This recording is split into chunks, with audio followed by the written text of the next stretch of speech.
আমরা সবাই ভালো হতে চাই, কিন্তু নিজের ভুল দেখতে পাই না। নামাজ পড়ি, দোয়া করি, কিন্তু গুনাহ চালিয়ে যায়। আপনি নিজেকে বোঝেন, কিন্তু কিভাবে থামবেন আপনি জানেন না। আল্লাহ বলেছেন, মানুষ যে কাজ করে আল্লাহ তা জানেন। সূরা আল বাকারা। রাসূলুল্লাহ সাল্লাল্লাহু আলাইহি সাল্লাম বলেছেন, যে মানুষ তার ভুল স্বীকার করে আল্লাহ তাকে ক্ষমা করবেন। অর্থাৎ আমাদের নিয়ত এবং তওবা আল্লাহর কাছে অনেক বেশি গুরুত্বপূর্ণ।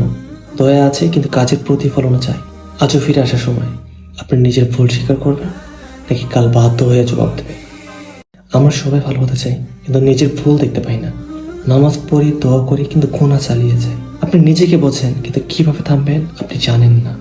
আল্লাহ বলেছেন, মানুষ যে কাজ করে আল্লাহ তা জানেন। সূরা আল বাকারা।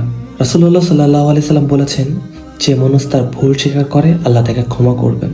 অর্থাৎ আমাদের নিয়ত এবং তওবা আল্লাহর কাছে অনেক বেশি গুরুত্বপূর্ণ। দয়া আছে, কিন্তু কাজের প্রতিফলনও চাই। আজও ফিরে আসার সময় আপনি নিজের ভুল স্বীকার করবেন, নাকি কাল বাধ্য হয়ে জবাব দেবেন?